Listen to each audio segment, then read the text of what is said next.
All right, so welcome back to another great episode of The Money Pillow. And today, this is kind of a little bit different. We're doing this one live from the car. I'm actually en route driving from Santa Barbara down to San Diego for a pretty awesome internet marketing conference. Super excited to see a bunch of friends, but I'm riding with a good friend of mine who's recently become a good friend. We've known each other for a little while, and anyway, he's become a good friend lately, and his name is Christo Hall. Christo is the CEO and founder of a great business out of Australia called Basic Bananas. And he really epitomizes the money pillow lifestyle in the sense that he's completely designed his business around lifestyle. And they do really well. I think yesterday he told me they did 7 figures last year. Since he's been at Santa Barbara, I don't know, they've done $30,000, $40,000 in revenue in the last week alone. While we've been surfing and just we were talking today about how we've done a lot, but we really haven't done anything. It's just been a lot of fun stuff. So anyway, Christo, welcome. How you doing, brother? Thank you for having me. I'm doing very well, and I'm really enjoying my time over here in sunny California. It has been ridiculous. He timed his trip so perfectly. The weather it's January right now, and it's been in the 80s since you've been here for a week. Oh. And one of the biggest swells we've had all winter hit, so we've just had a blast surfing and enjoying the weather. So anyway, Christo, let's go back. How old are you, by the way? 35. 35 years old, and Christo is a former professional surfer, and we just joked right before we started recording that he literally was pretty spoiled and had a great life, so he couldn't fathom doing something behind a desk after traveling the world and getting paid to travel the world and surf the best waves. So he literally kind of reverse engineered his business to be a total lifestyle business.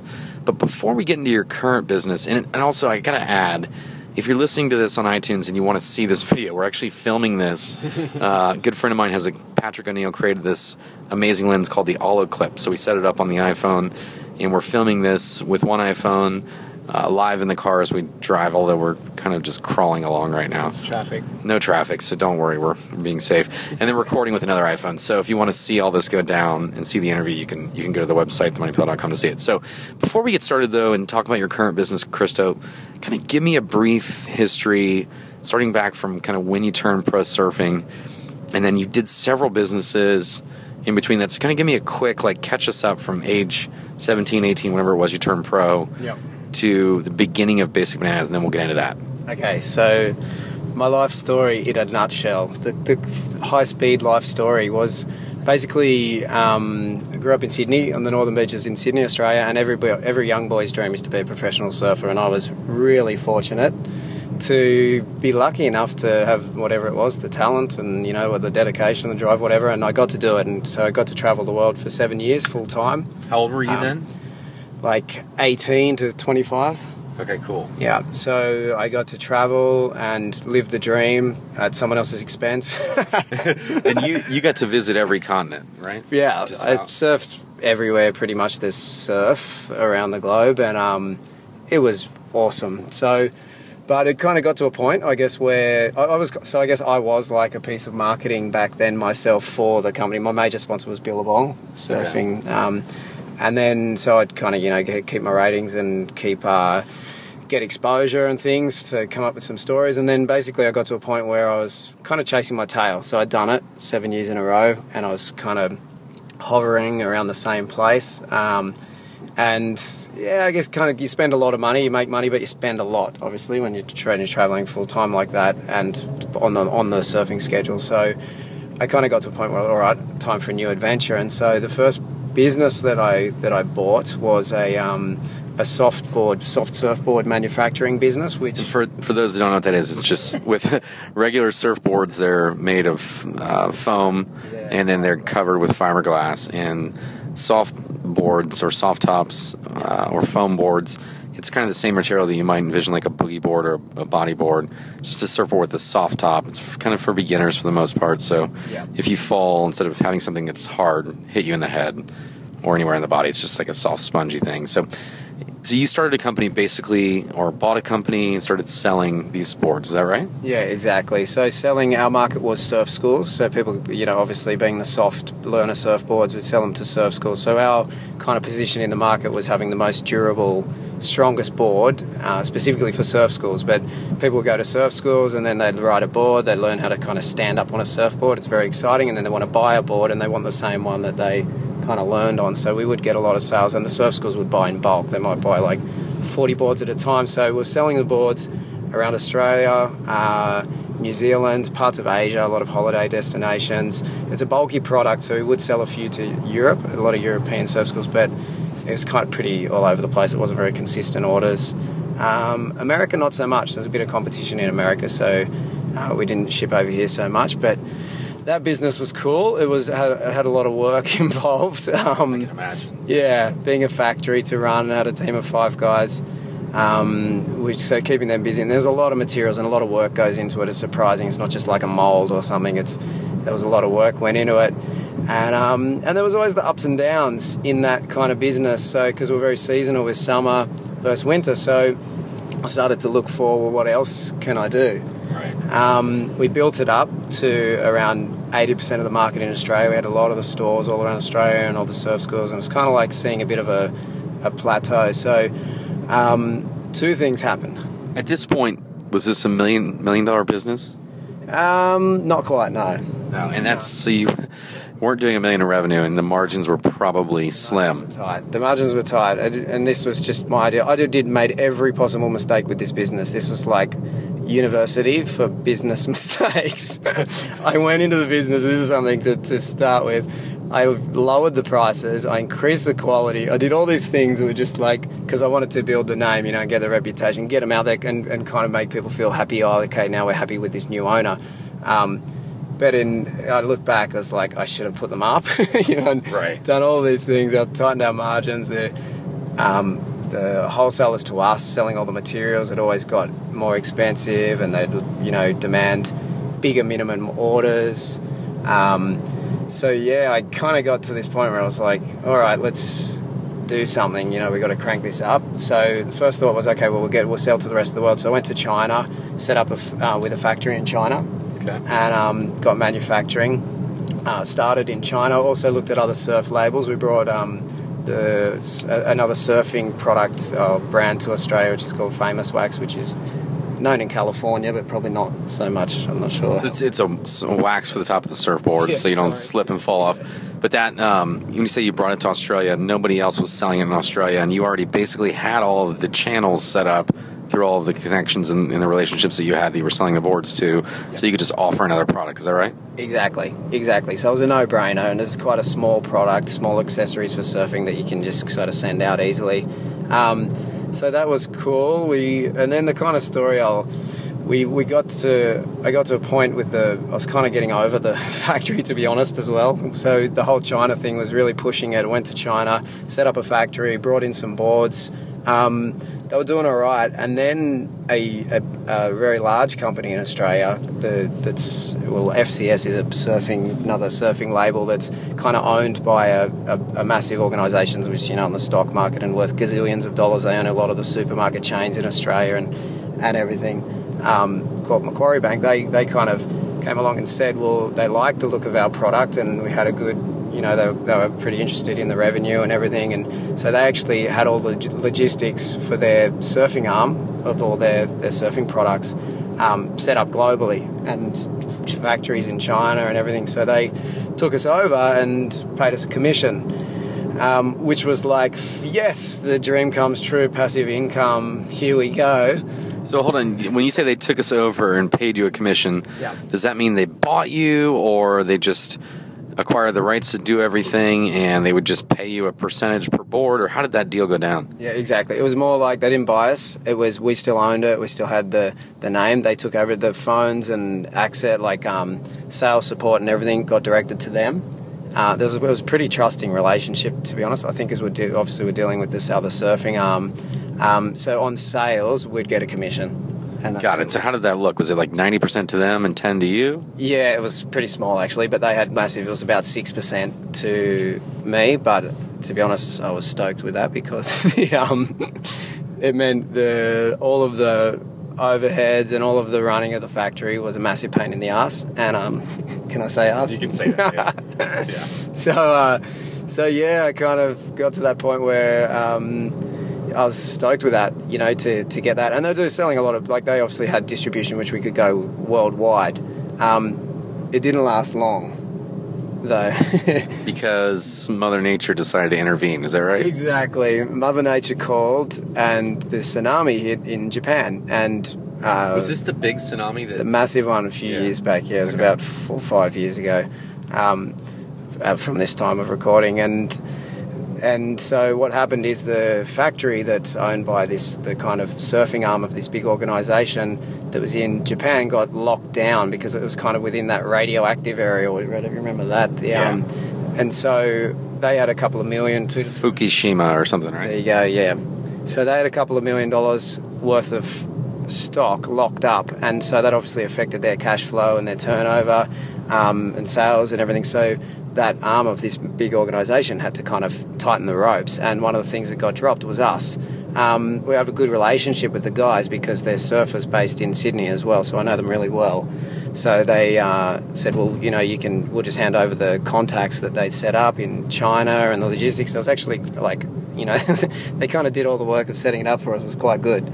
Yeah, so you got paid for a little bit. How long did that last? A year? Oh, not even. It was like, it was in setup for probably a year before it actually started, like setting it up and training them and showing them and so on. And then it was actually running for hardly anything. It was like about 4 months. So did you see any big benefit in those 4 months? No, didn't have enough time. I obviously saw the whole setup, and then they brought in boards was amazing, but not like I wasn't, sitting on a paradise island at this stage.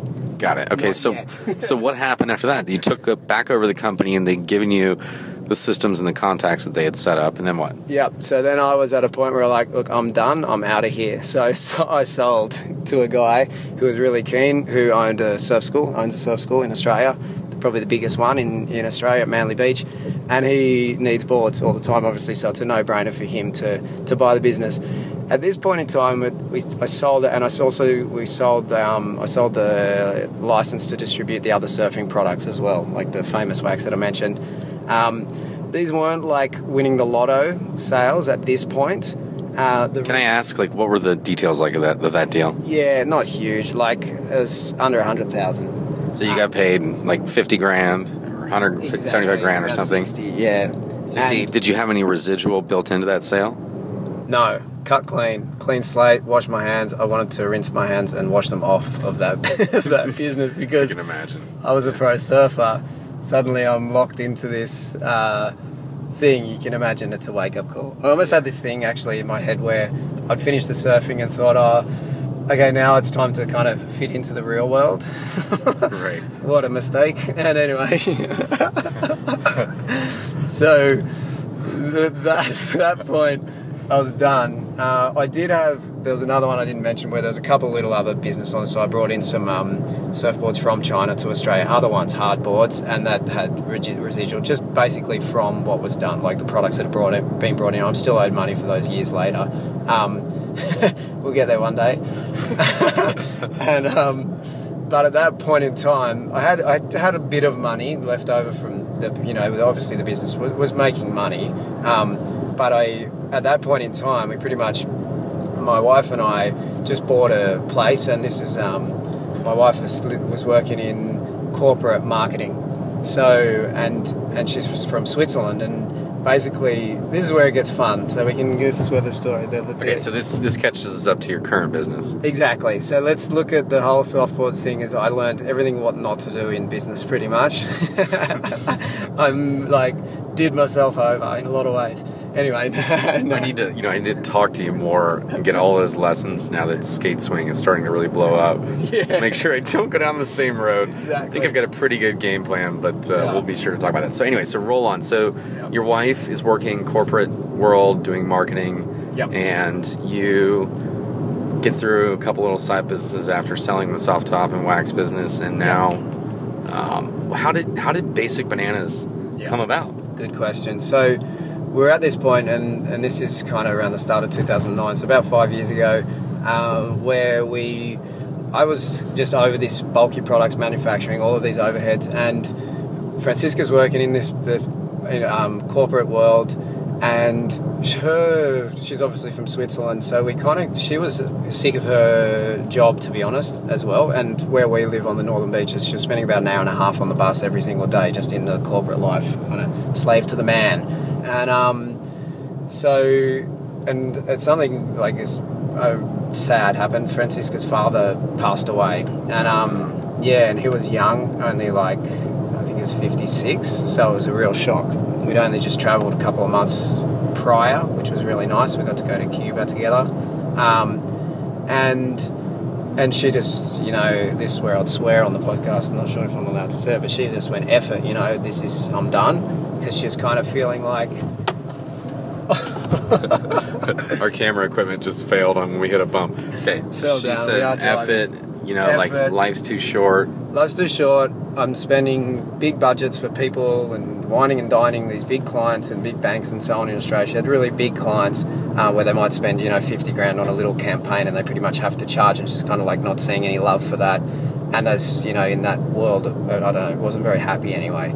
So then, and I was at that point where, okay, I'm done with being stuck in a business which is going to be, treating me like a slave, like working for the business full time. So I looked at the online space. I had a bit of, obviously prior to that, a bit of online, like I remember one stage in the softboard business, a little online kind of marketing. Oh shit. This whole time I've been filming with the mic backwards. I hope it came out okay. It's probably better. I'm probably talking too loud. The Australian accent might come through clearer. Yeah. So I remember this is one thing got me excited early on that I kind of didn't share. When in the softboard, like in the business, the surfboard business, I started playing with emails, like just compiling the lists of... I did it really manually. I had nothing automated in the marketing space. We had a lot of goodwill, but getting all the details of all different surf schools and kind of scripting up an email and sending out an email. And pretty much with one email, I could generate... Like, I remember the first time I did it, it generated like a lot of money. Like, it might have been 80 grand in sales from one email. And that, for me, in that business was like, well, wow, that was easy. It was one email. I had to copy-paste. Yeah, I'm guessing you opened up your email provider and you hit send email and you typed an address in and then you pasted an email saying, hey, we have a big promotion going on soft tops and, call or order or click here to buy. Is that right? Yeah, my technical ability at that point in time was like put everyone in the BCC, copy paste everyone's email into an Outlook. Oh, you even went and did BCC and sent it to yourself probably, right? Exactly. Sorry, I went over another bump and our camera was jumping around. Exactly. So that's exactly how I did it. Oh, and it took a while. And if you're listening, don't do that. Just go to MailChimp.com or iContact. I think they both have free levels up to 5,000, 1,500 addresses, something. You can send an email much more professionally that way, and oftentimes too, if you do that from Gmail, Yahoo, Hotmail, they'll throw you into the spam box. So anyway, you got lucky, everything worked out, you generated 80 grand, so you're like, man, this online marketing, there's something to this, Yeah, so I created a schedule then when I'd do it about every 3 months. I'd email them, and I'd email different accessories for the boards and things. And anyway, so then at the end of, at this point where we're done, where I sold out, I was like, okay, now I want to get into the online space. So I actually went off and started learning how to build websites and did a bunch of courses and online marketing courses and things, and studying pretty much everything in marketing. Did this like private collegey stuff in Australia, and did a lot of activity, and my wife had stopped her business as well. So I started building I actually sold a few websites and just built them and sold them, but I did it all myself once again. And then we're like, okay, now, because I'd had this kind of spoiled lifestyle of surfing, I needed to automate some things and make some money to be flexible. We still, like, even throughout all of this time that I've just mentioned, we still did manage to travel at least probably 3 months every year. That's amazing. Where have you been in the last 5 years? Even I've been a lot, like just this last year. I'm here now in the US. Been to the US earlier in the year. I went to the Caribbean. You guys might call it the Caribbean. Not sure. And I went to Sri Lanka just in this last year as well, 10 days in Sri Lanka, a week boat trip surfing in the Maldives, and then I actually went back about 3 weeks later because it was so completely amazing. I went back and went again. So yeah, we get around anyway, and every year pretty much try and get to Europe. So one of the deals was, okay, now we're going to start this business, and one of the deals is we have to be able to go to Switzerland, continue to go to Switzerland every single year, and spend time with my wife's family.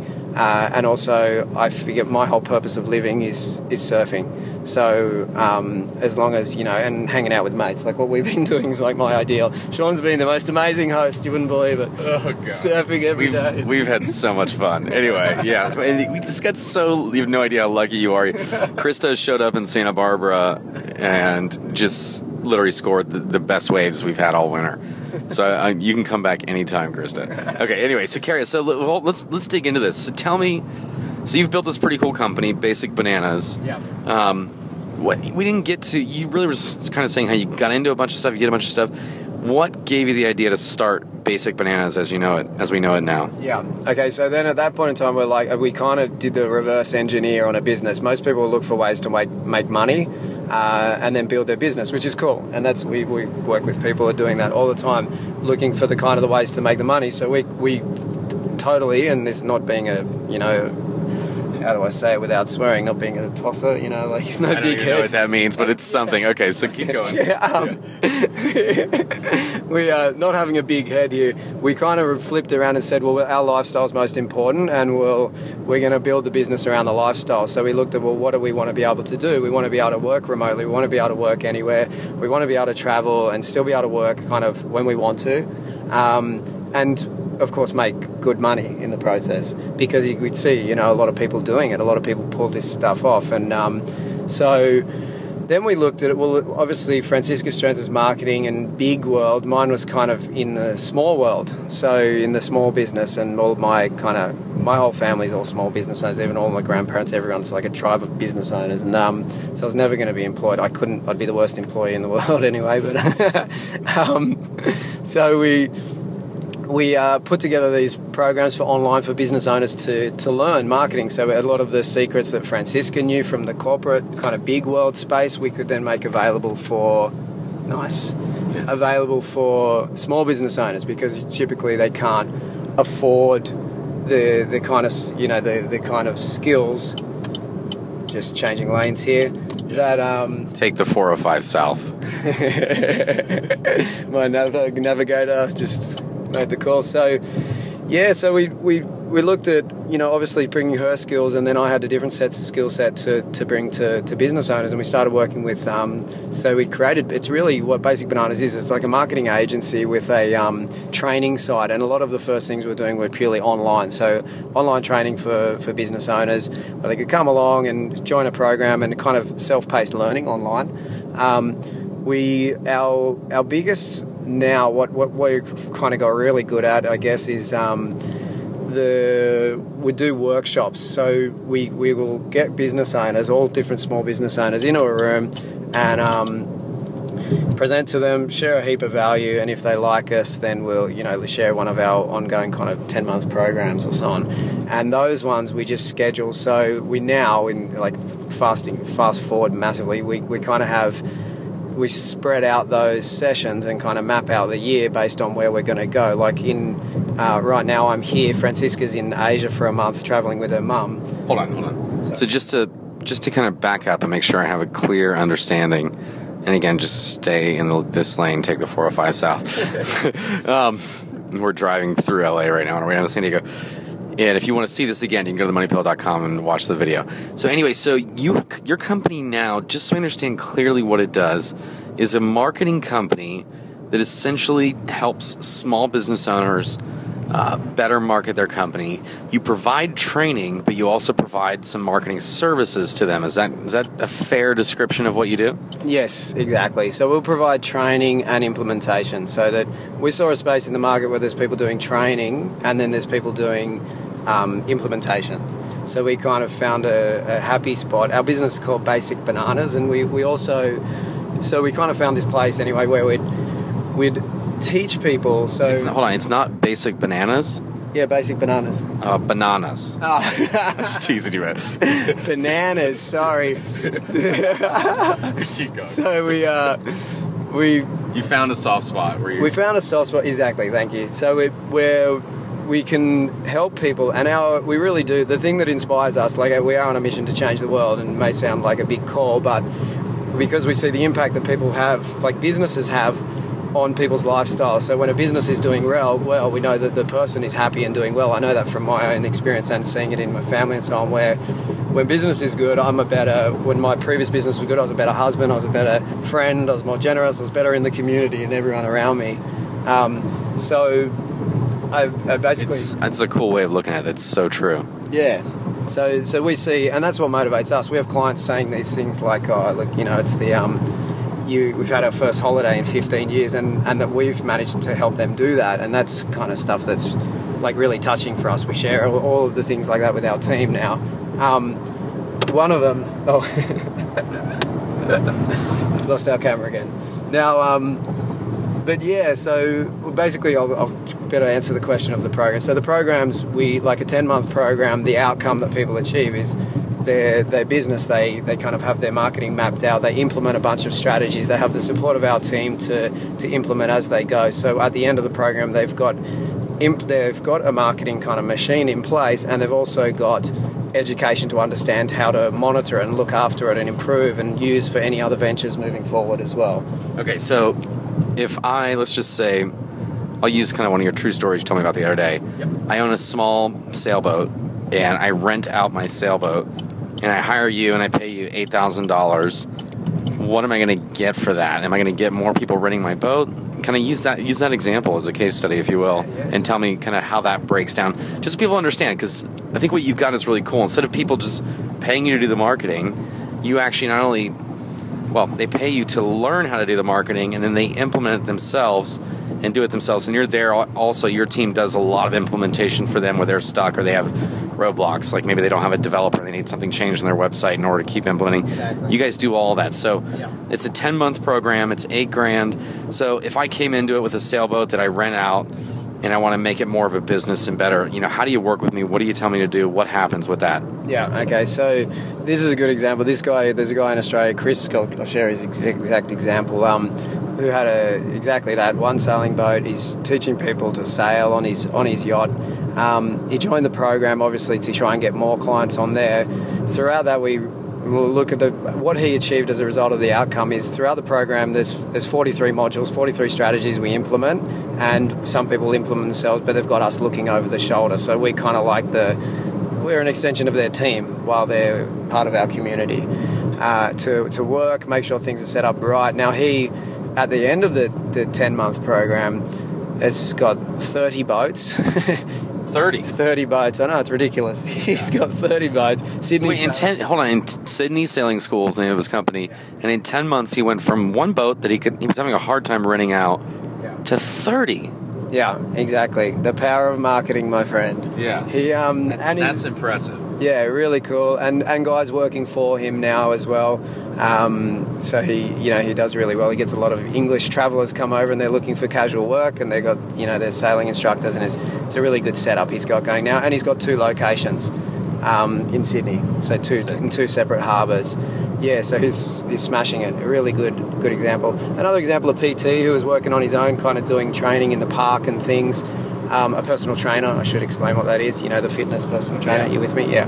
He now, after the program, has a gym and has like a team of 5 operating for him, and basically it's all around that. So our entire focus is really on ensuring that there's always new leads and new inquiries, there's new business coming in to kind of breathe air into the business, because we figure as long as there's new inquiries and new potential clients all the time, then the business will always be all right. So you won't have those peaks and troughs, or if you're like working with a client and then you kind of, I know it happens, I'm sure a lot of the listeners would resonate with like working with a client, and then suddenly you're finished with the contract, and then it's like scratching your head thinking, where's the next client going to come from? Right. How do I market now because I don't have an income? And then, you finish working, or you go on a holiday and then return to work, and it's like starting from scratch again. Right. Every single time. So we want to ensure there's always business. So if you're awake, you're asleep, you're wherever you are, you've always got new stuff happening, you know, coming into your marketing funnel. And you can automate a lot of this stuff now. So back from that old copy-paste email, we've got a lot of systems in place now that are, you know, a lot of it's automated. We do have a team. I need to sign up, I think. This is great. Okay, so, and you, tell me about your team. So you started this 5 years ago, right? Yep. Yeah. Okay. And what was year one like? Just curious. And give me like the 1 minute version because we're getting kind of long. So let's just breeze through these years. So year one. Yeah, year one was a bit of a battle at first, obviously, to build a lot of systems and get things in place. So there was a few scary times, but obviously pushing through. So went a bit backwards on the home loan and things like that.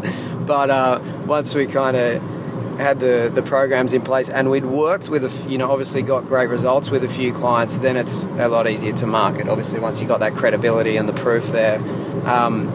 And so then things escalated. As of year two, pretty much we've doubled every single year. We now... Hold on. How well did you do year one? Did you crack 100 grand? Oh, yeah, it would have been around pretty much right about 100 grand. Okay. So year two, you did 200 grand? Yeah, 200 grand. We've catapulted probably 2, 4, 8. It's pretty much doubled every year in the 5 years. So you did 1.6 last year or 3.2? No, 1.6, just under 1.6. Sick. So are you on pace to double for 2014? What's that? Are we going for double? Yeah. Oh, yeah, we are. Yeah, Because anything less, dude, is not acceptable. Yeah, we kind of are, actually, I should say. Yeah, we are. Our plans are. Yeah, so, but definitely we are. And what we've been doing at the moment, we are tracking pretty well. Yeah, we'll obviously... 3.2, that's about 280 a month, is that right? Let's see. 2 times 12 would be 2.4, and 80 would be 96, so 300 would be 360. So yeah, like 280, 290, I don't know, something like that. Something like that. So you need to do every day about 10 grand in order to do that. And are you on pace for January to do that? So we are, today is January 22nd. Have you brought in 200 yet this year? 200 yet this year. Yeah. 20th day.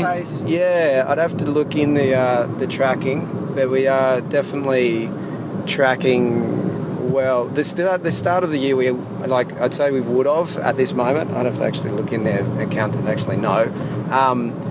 We would be at the moment, but having said that, we have had a very strong start to the year. So February, I doubt will be as strong, but we have a lot of people on the programs where it's kind of coming up anyway. Like, it's a lot of it. Something that I should share here is kind of because we've got the systems in place. It's coming in as recurring income, and we have team which are looking after work for us. It's all, a lot of it's automated, and yeah, we'll get into the systems. And I didn't mean to get too heavy into your revenue, but I was kind of teasing you, like, are you on track to hit it or not? Which I think is unbelievable. Well, yeah, I know you've done like at least 10 grand a day since you've been here, or close to that. So anyway, which is unbelievable to me because you've been in the States for, well, a third of this month already. And your wife has been, God knows where. She's traveling with her mother on a month-long, Cambodia, on a month-long girls' trip, which I think is super cool, with her mom and her aunt, and you're her aunt, and you're here. So let's just talk about it. I mean, you guys are obviously doing really well. Your clients are doing well. I think you guys have such a cool business. You're doing something that, I know a lot of people that sell coaching for $5, $8, $10, $15, $30,000. This is ridiculous sums. And I honestly don't feel, for the majority of people I know that get into that business, that the revenues what the fees they're charging represent. The ROI for the end buyer is not there, in my opinion, just from what I've seen. And from what you guys do, it's a little different. You're not working with people that have a dream. You're working with people that have businesses already, and you're taking them to another level. And the aim of and by the way, you can get over in the carpool lane and we can rally past all this traffic. The aim of your business is to really just help people go from point A to point B in their business, and get into it now while the lines are open. Of the Aussie driving here. Yeah, he's driving. So, but the aim for your business is to help people do exactly that. And I think it's really cool because you do, and you have a lot of amazing, you've told me not dozens. I think I get bored hearing dozens, but you've told me 5 or 6 pretty cool stories about your clients. Yeah. And at some point we'll merge forces and work together and do something cool because I'd love to expose people. Totally. Because it's not just, okay, here's your coach, and you talk to your coach every week, and it's like legitimate marketing things. And anyway, this is turning into a sales pitch for company. Anyway, so blah, blah, blah. So you have on pace this year, hopefully you can hit the $3 million mark in revenue, somewhere in there. And you are going to be traveling a lot this year. You're going to be surfing a lot. Yeah. You live on the beach. You run out and go surfing at your house. Yeah. You must have a pretty big team. Tell me about your team and kind of how the systems you have set up. Yeah, we're a pretty efficient team, to be honest. We have a team of 10. There's 5 in the office in Sydney. So full-time sitting, in the office. We have one that managing, obviously, the done-for-you side of things. 2 designers in Asia. We have coder in America. We have a bunch of contractors actually as well, which we use on and off, which we use. But the basic setup of the team is like designers, developers and things. So that, say, if a client needs a poster designed or they need some techie support, then we can set it up. So there's no roadblocks when we're working with people. Like, they can get support with anything. And in the actual in Sydney, we've got our own office. We bought an office last year. Did you buy an office building or lease one? We bought it. Baller. Boom, boom. Boom, boom. Sick. Yeah, it's sick. So our commercial rent is expensive in Australia, and so it's cheaper to buy it and pay the repayments. Mortgage, yeah, exactly. So we bought it. We're stoked. We've got our own training room. We've got our office. Everything's there. And we operate out of Sydney, Brisbane and Melbourne in Australia, but we, with our online things globally. But the team in the head office in Sydney is, looking after kind of new clients, talking to them. We have 2 criteria before we work with anyone. So Fiona and Jess look after this. They kind of speak with people where number 1 is we have to know what they're selling and will sell, and we can help them to achieve what they want to achieve. So if I come to you and I've got bags of dirt that I want to sell, and you would turn me away because you don't think there's a market for that. If it's extremely well fertilized dirt that I know we can sell to people with plants that need that fertilization, we could maybe talk. Otherwise, yeah, I get it. No, I just meant like bags of dirt for my backyard that would fit in your hand. Yeah, I'm joking. So of course, and you do. We get people sometimes with new inventions or crazy ideas, and we say, look, I'm not 100%, or whether it's going to totally work. So, and we don't really like that. We like to look at someone and go, look, I know for certain, okay, we can assist you. You've got something. People are already buying it. They're willing to pay you. If you've already got people have good, get referrals and things, it's obviously a good sign. The other criteria that we have is, would we go and have coffee with the person? A lot of businesses might not do this because they kind of want the income, but one of our philosophies is we're very passionate about our clients and achieving their outcomes. So for us to maintain that motivation for our clients, and our team to maintain the motivation for our clients, we have a very happy and productive work environment. We have to want to help the person. So, right, so if the guy's a dick or annoying, I didn't know what I could say. Yeah, try not to, because we have a lot of kids that parents get their kids and listen, but I don't think dick is a bad word. Anyway, hopefully old enough to, Okay, so if the guy's a jerk, you don't want to work with him, you won't do business with him. Yeah, exactly. Yeah, and this is something, we're very kind of strict on, where we'll interview people, have an interview process first, just a quick interview to run through, chatting with them and what they expect to get out of the program, what they want to achieve, and make sure it's the right fit. Exactly. And so hold on. I mean, I hear a lot of people, a lot of coaches, and a lot of people that sell these kind of trainings say, yeah, we turn people away. But and I know, honestly, like attracts like, so it's probably not very often. Yeah. But what would you say out of 30 people that want to be in the program, or let's say out of 100, how many do you actually turn away? Yeah, you're right. We do attract the environment. Our business name is Basic Bananas, so we attract the fun crowd, you know, and we like to bring fun to business, and that comes across in all of our marketing and everything we put out there. So we do attract generally the right people. But yeah, you're right. It's a small figure.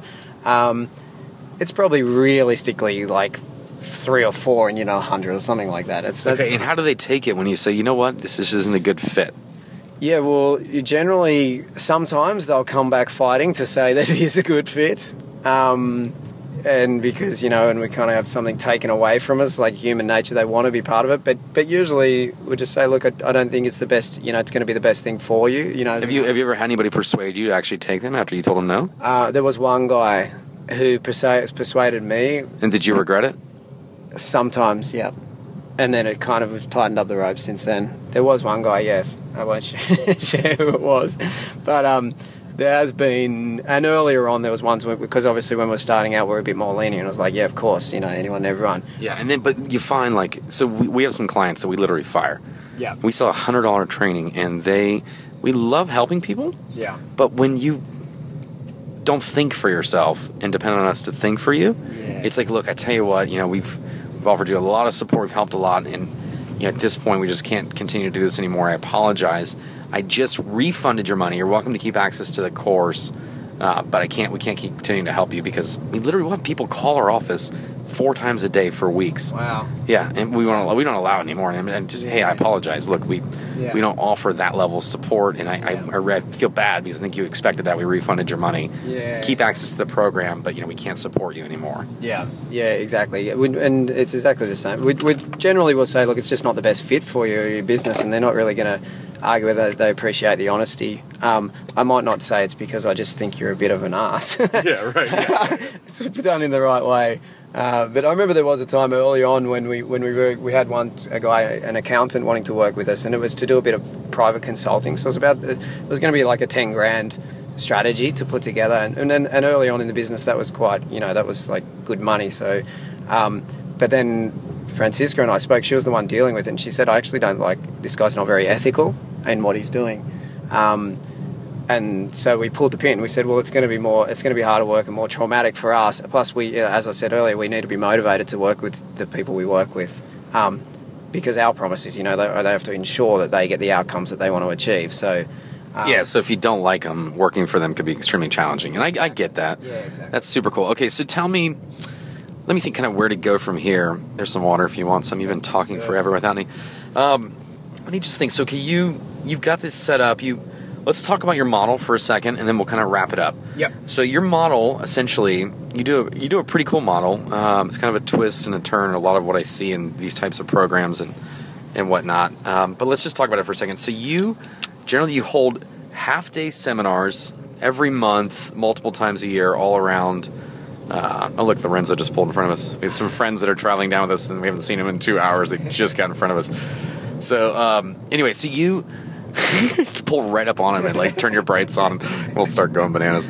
So anyway, so you do these half-day seminars every month in your office, then you travel to other cities and do them around Australia. Yep. You do some advertising, you drive traffic to that. Yeah. The cost of the seminar is not a profitable thing, it's a make money thing, but this is an intro to you guys. The purpose of the seminar is kind of an intro to you guys to build that relationship and expose them to the programs that you have, the different marketing programs where you can help them.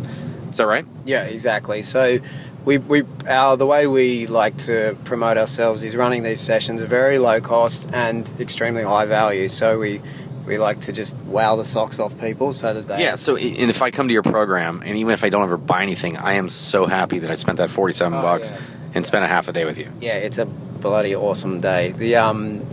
People love it. You just said bloody awesome day. Yeah. I love that. Okay. Is it allowed? Yeah. Yeah, those are just all these words that we don't ever use. Yeah. I haven't said day in 4 years. No, I'm just kidding. If people know... but bloody awesome. Then they know where to find us, of course. Got it. So, okay, so... Anyway, so you do this model, and it works really well for you guys. You get 100 to 200 people a month into these seminars, and you have a pretty good ratio of people wanting to sign up for your services. It's not a very difficult sell at all. You guys don't do anything hard tactics. No. I love what you've built because I think it's just like a great model. You're truly out to help people. You depending on who you hire or who you allow to work with you guys to give you money. To help them, you ensure that you get the great people. You've built a great brand around your company that's a lot of fun, so you attract a lot of great business owners. You have countless success stories. The majority of your company people succeed. Do you ever have any failures? Let me just ask you that. Do you ever have people go through the program and they end up in a worse spot or don't really see much progress? I mean, be honest. Be honest. I know this is tough, but be honest. I'm trying to think if... To be honest, there was sometimes, and this is the real honesty, sometimes people, the answer's no. People always are better off, no matter what. There will be sometimes people who... But are they $8,000 better off?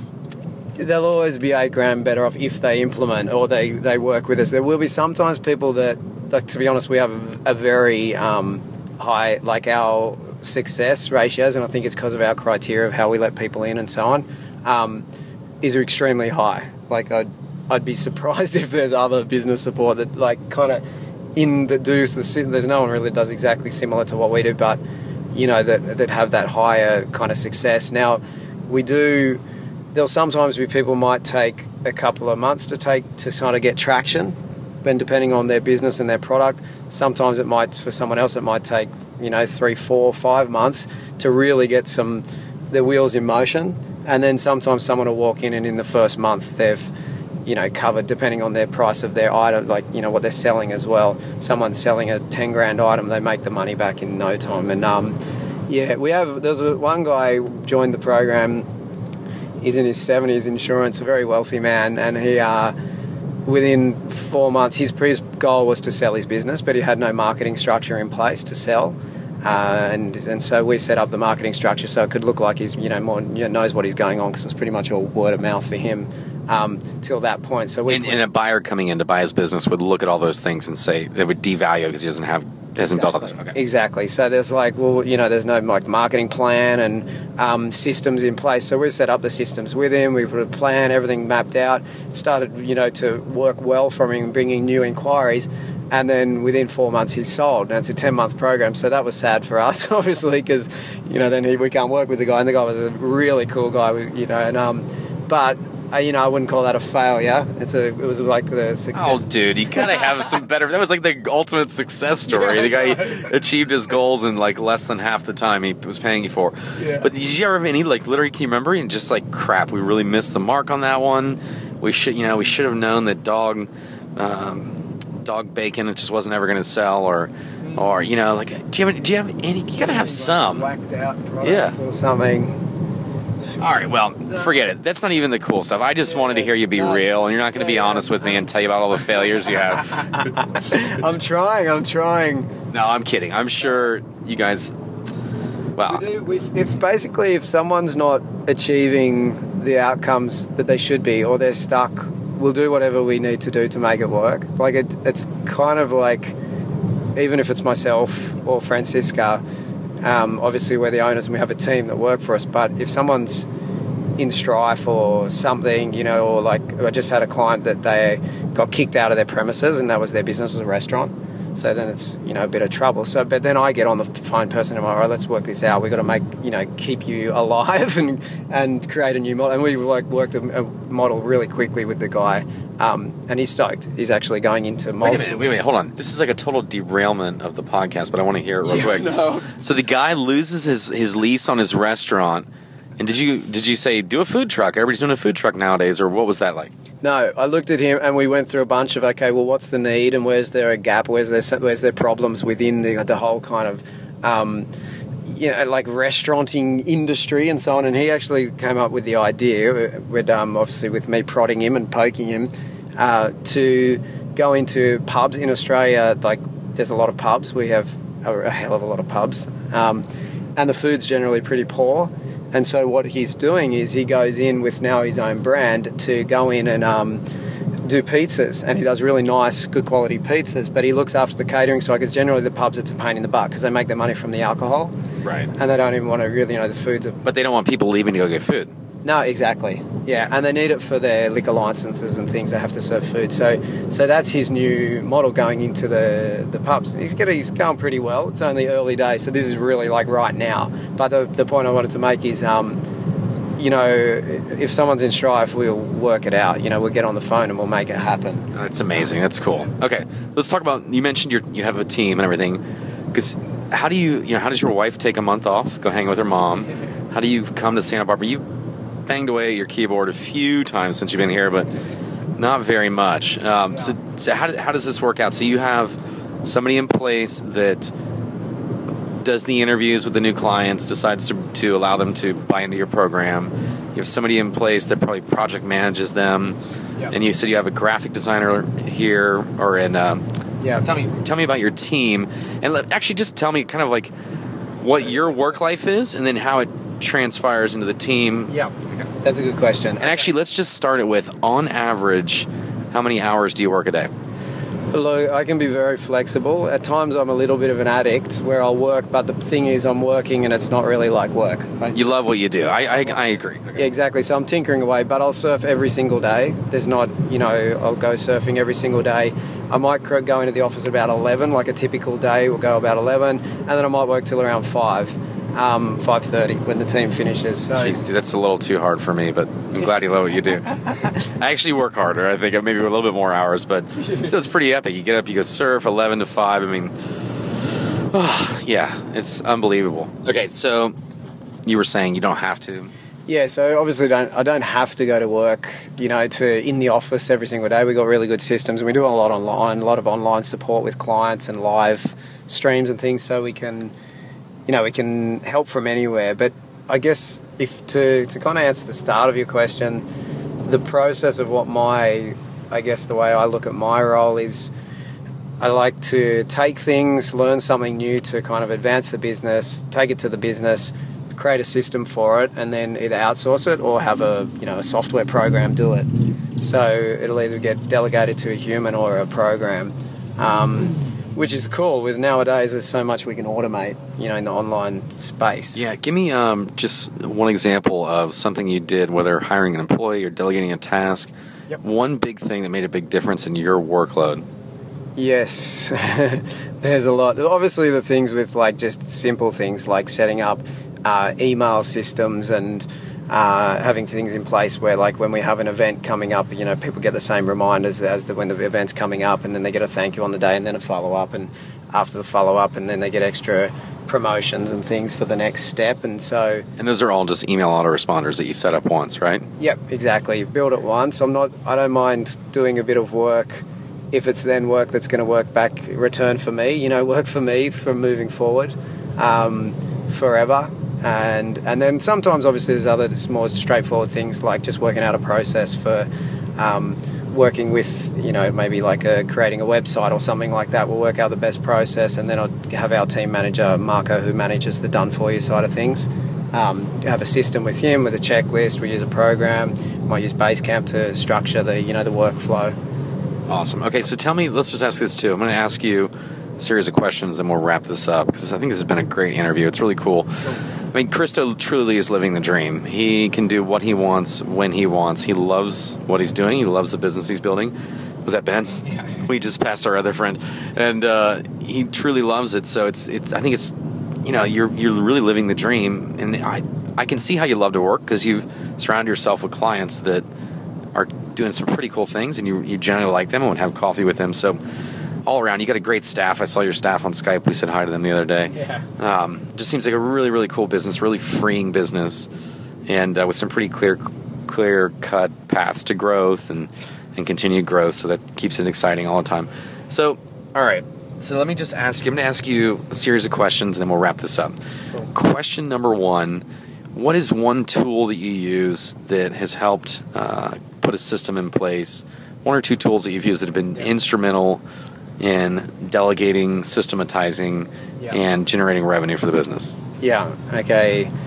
There's a couple, like I mentioned Basecamp a second ago, if you know of that one. It's like the project management, for the listeners, like project management software, which is really cool, so we can keep a track of where all clients are up to and, what we're working on with them. Do you give them access to your Basecamp too? Yeah, depending on what they're getting. Yeah, we do. Okay. Yeah, depending on they have a central dashboard. They can exactly. They can see everything. Okay. Yeah, and then we also use Office Autopilot from Entreport. Entreport is good. That's our database program. You can use Malarkey, you can use Constant Contact, but basically has email marketing and some other automation, which has triggers some rules and things. Like if someone joins a program, they automatically get their welcome email. They automatically get sent their timetable, their schedule, so they know when everything's on. They automatically get added to a member's website, things like that. So really, I don't know, we couldn't run our business without these kind of programs. Or it wouldn't be, we could, but it'd probably be another 5 team members. Right, so Office Autopilot and Basecamp are both great tools, and we're both of them. Yeah, and then actually Office Autopilot's it's now called Entreport, but they got sued by Microsoft Office or threatened. Changing the name. But they're another great company from Santa Barbara. Yeah.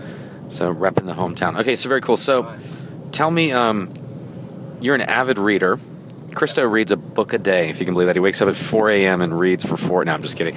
And I'm teasing because we were joking about how we both have a hard time reading. So this is actually a great question for somebody who has a hard time reading, because you probably only do get through the best of the best. Give me 1, 2, 3 of the best books that you've read in the last year, 2 years, 3 years, all time, whatever, that have had a major impact on your life and your business and how you kind of approach things and run things. Yeah. Okay. You do know how to read, right? Yes, I just learnt last year how to. I just gave him a book, so I want to make sure it wasn't like a waste. I have to get someone to read it to me. No, I do like to read. But I do mix it up. Look, I have a weird fetish for rock star biographies, but I do read a lot of business books as well. Obviously, there's like the classics. Whenever I think of a good book to read for a business owner, things like Influence, The Psychology of Persuasion by Robert Cialdini. Yeah. You know that one, of course. And Predictably Irrational is another super cool one. Is it Dan Pink? Dan Ariely. Ariely, that's right. Yeah. But that one's probably an easier read. I fell asleep a bunch of times reading Influence, but read Predictably. Dude, I couldn't get through Influence. Yeah, it was good to kind of... It was one of those books where I was reading it, and I'm just like, holy this is the information that is going to change a lot for me, and... Yeah, exactly. I was the same. It was super exciting, but at the same time, it was super boring. It's good to nod off to, but at the end of the day, it was a phenomenal read. Yeah, that's right. Yeah, and then I like to read stories like I don't, like even like just read the Wolf of Wall Street, and it's just of course his mental case, but it's... So you put The Wolf of Wall Street in the top 3 books you've read that have influenced you? That's pretty interesting, Christo. Yeah, it was the wrong one, wasn't it? Yeah. No, but I like the fact of to just find things like that motivating. I think also... I just mean like give me one more book that has inspired you or had a big impact. And I'll just give you an example. Like for me, I read the Steve Jobs bio. Yeah. And that book...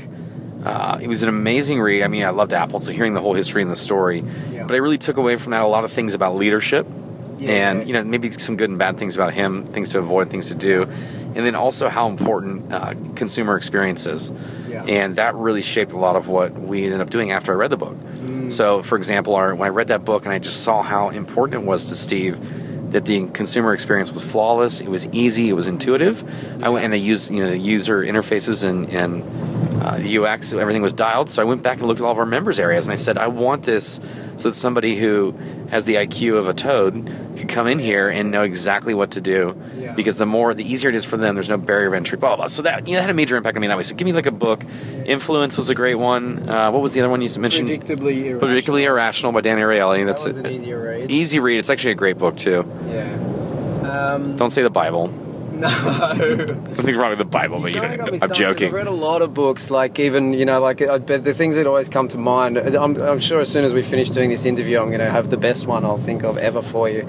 Maybe we can put in the notes. But things like Good to Great were always good, and the E-Myth, but that's a classic, so they're just it's like super classics, but really they do help, and obviously help all the time on an ongoing basis. Things like the E-Myth, a book like the E-Myth, sorry. And then... Who was that, Michael Gerber? Yeah, Michael Gerber. And then what a point I was making before is just like, I like to read anything because I feel like it helps with creativity. I might read a book about, a surfing adventure or something completely unrelated to business, but I'll actually take it and apply things to business because it assists with creativity and motivation on success stories or sporting success or... I like the rock star ones and too, with a bit of wildness in there. They're fun, yeah. I haven't. Okay, give me a good one. What's the best rock star biography you read? Red Hot Chili, Anthony Kiedis. Anthony Kiedis from the Red Hot Chili Peppers. From the Red Hot Chili Peppers. Have you read that? No, I haven't. Oh man, you got to read it. It's good. Yeah. Just unbelievable. Unbelievable, awesome adventure. Crazy life. Good, well written. Okay, well written, exactly. I'll leave that. All right, so I think that's it, Christo. I think that's it, man. We're well, this has been fun. It has been fun. Let's just end it with this. What advice would you give to somebody out there who, does not necessarily isn't living the dream and able to kind of do what they want when they want? Maybe they own their own business, looking to get into it, but just some general words of encouragement or advice that you might give to somebody in that position. Yeah, definitely. So my advice would be is to actually get clear on what it is that you want in the first place. So I was very clear when we started, obviously with Basic Bananas, that we had to be able to go to Switzerland every year. I had to be able to surf my brains out every year and go and travel. So we're very clear on what we wanted to shape things around that. So first of all, get clear, because you might need to shift a bunch of things, and then the next thing is ask people, listen to things like this, educate yourself. Of course, learning from others to get information as quickly as possible is always the best way to get there faster. I know myself, I've spent, in excess of $100,000 in the last few years on education. Bless you. And and we will continue to do so. And so the thing is, it's like if I know when I'm like this, I'm driving in a foreign city, if I needed to get to, say, the airport, and I've got 20 minutes before I'm going to miss my flight, I'm going to ask someone. I'm going to ask someone that knows the way to how to get there. Whereas if I've got more time, I'm going to cruise along and take my time. Or if I'm a crowded bar or something and I'm busting to go to the toilet, nothing's going to stop me from finding the toilet. Right. I'm going to ask someone. I'm going to go to someone who knows and leverage their knowledge. And the same thing goes in business. That's exactly. A great analogy. I love it. Yeah, so I think people, sometimes it comes down to personal need. If you've got all the time in the world, you might take it. So if you want to get there quicker, things like listening to the Money Pillow, and getting educated and finding the right people that have already achieved what you're setting out to do, and you'll get there a lot quicker. I love it, dude. Awesome advice. Thank you for that.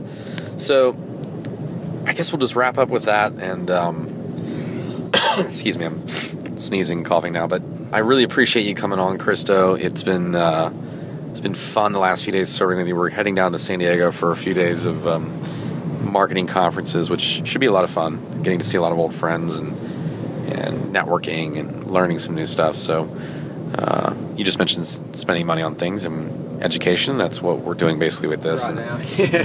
Yeah, so very cool. So I guess just thanks for that, dude. And I was going to say something so brilliant while you were talking to end this, and it's just slipped my mind. So I'll just end it with that. Huge thanks, everybody, for listening again. I hope you've enjoyed this episode of The Money Pillow. If you could do me a huge favor, if you have not yet, download every episode. Go tell all your friends. In fact, you can rent ads in the newspaper, post comments on websites. I'm just kidding. But if you would leave a review, Billboards. Billboards, rent a billboard. That'd be great. Yes. Or you can even wrap your car with The Money Pillow. No, I'm kidding. But if you could just do something as simple as going over to iTunes and leaving a review and a rating, I would really appreciate it. I read every one of those. If you go to themoneypillow.com, you'll have the opportunity to sign up for the email list to get notified when new episodes come out. And that gives me my personal email address too, so if you ever need to get a hold of me, you can get a hold of me there. So huge thanks again, everybody. Thank you, Christo. And with that, I'm gonna sign off. This has been a fun. I need to just get in the car and do these more often. This is way better than sitting behind the desk. Go to a bar and have a beer now. Oh, I can't wait. We're like 3 freaking hours away from San Diego. We left at the worst time, but we had to go surfing before we left because the waves were good, and that derailed our whole day. But whatever. We got to film a podcast in this time. So, all right, very cool. Thanks again.